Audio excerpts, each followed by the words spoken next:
আপোনাৰ নিহতজ্ঞ আৰোপ কৰিছে এইটো সংক্ৰান্তত আপুনি কি ক'ব? নাই, এইটো এটা মানে দুঃখজনক ব্যাপাৰ।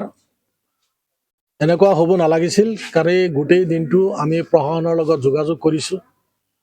আমাৰ কংগ্ৰেছ কৰ্মীৰ ফালৰ পৰা SP অফিচ আৰু আমাৰ ৰূপহী থানাত মানে সম্পূৰ্ণভাৱে যোগাযোগ কৰা হৈছে আৰু তেওঁলোকে পাৰ্মিশ্যনটো দিম বুলি কৈ ৰাতিৰ ভিতৰত আকৌ পাৰ্মিশ্যনটো কেঞ্চেল কৰি ৰাতিপুৱাৰ পৰা পুলিচ প্ৰশাসনে মাইক যোগে পাব্লিচিটি কৰি আছে গোটেই চামগুৰি সমষ্টি এলেকাত। আৰু গোটেই চামগুৰি সমষ্টিৰ যিখিনি আমাৰ চেণ্টাৰ প্লেচ আছে প্ৰত্যেকটো চেণ্টাৰ প্লেচত 50 জন 100-150কৈ পুলিচ বাহিনী তাত মোতায়েন কৰা হৈছে। মানুহক দায়দমকি দিয়া হৈছে পুলিচৰ ফালৰ পৰা যে আপোনালোকে মিটিঙত যাব নালাগে, মিটিঙৰ পাৰ্মিশ্যন হোৱা নাই, আৰু যদি যায় তেতিয়াহ'লে আইনগতভাৱে ব্যৱস্থা লোৱা হ'ব, আপোনালোকক এৰেষ্ট কৰা হ'ব।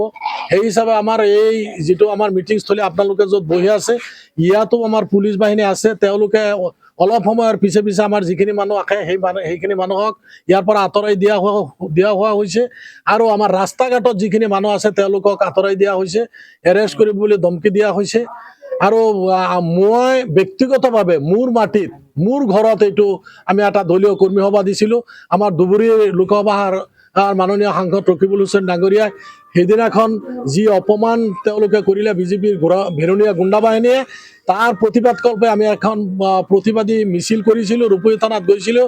ৰূপহী থানাৰ OC সাহেবে আমাক এটা আশ্বাস দিছিলে যে একদিনৰ ভিতৰত দোষীখিনি কৰায়ত্ব কৰিব। দেখা গ'ল এছেম্বলিতো সেই দোষীকেইটাৰ নাম উত্থাপন কৰা হ'ল, কিন্তু আজিলৈকে দোষীকেইটাক মানে এৰেষ্ট কৰিব পৰা নাই। গণতন্ত্ৰ দেশত এতিয়া গণতন্ত্ৰ নাইকিয়া হৈছে, অগণতান্ত্ৰিকভাৱে সকলো কাম কৰিবলগীয়া হৈছে। সিদিনাখন ঘটনাৰ আঁত ধৰি আৰু এতিয়ালৈকে পুলিচে যি মানে আমাৰ দুষ্কৃতিকাৰী তেওঁলোকক যে এতিয়ালৈকে কৰায়ত্ব কৰিব পৰা নাই তাৰ পৰা বুজা যায়। আৰু আজি এইখন সভাত আমাৰ দলীয় কৰ্মী প্ৰতিবাদী সভাত বাধা দি পেলাই প্ৰশাসনৰ জৰিয়তে যিখিনি কৰি আছে, ইয়াত এটা অহৰহ এখন গাড়ীয়ে ইয়াত পাব্লিচিটি কৰি আছে আপোনালোকে মিটিঙত যাব নালাগে। পুলিচসকলে মানে পুলিচ বাহিনীয়ে তেওঁলোকক বাধা দিছে, তেওঁলোকক ইয়াৰ পৰা বাৰে আঁতৰাই দিছে।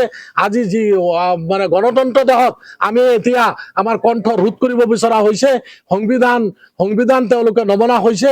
আজি যি প্ৰতিবাদ আমি কৰি আছো এইটো আমাৰ ন্যায্য প্ৰতিবাদ, আমি এইটো কৰিম আৰু আমি কৰাৰ কাৰণে প্ৰস্তুত হৈ আছো। কিন্তু পুলিচ বাহিনীয়ে ইয়াত আহি চৰকাৰীভাৱে বাধা দিয়াৰ কাৰণে আমি চৰকাৰক দীক্ষা দিছো, গৰিহণা দিছো, আৰু পুলিচ বাহিনীয়ে এনেকুৱা কামৰ পৰা আঁতৰত থকাৰ কাৰণে আমি আমাৰ ফালৰ পৰা আহ্বান জনাইছো। আজি আপোনালোকৰ কোন অহাৰ কথা আছে?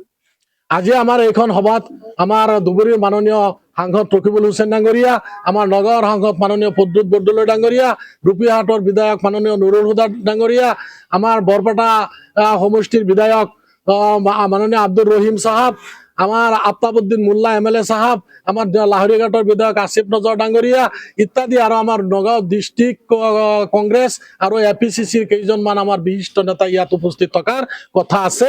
আৰু তেওঁলোক ইতিমধ্যে আহি আছে, আৰু তেওঁলোক আহিলে আমি আমাৰ নিজৰ মাটিত আমাৰ নিজৰ ঘৰত আমি প্ৰতিবাদটো সাব্যস্ত কৰিম বুলি আমি দৃঢ় প্ৰতিজ্ঞ।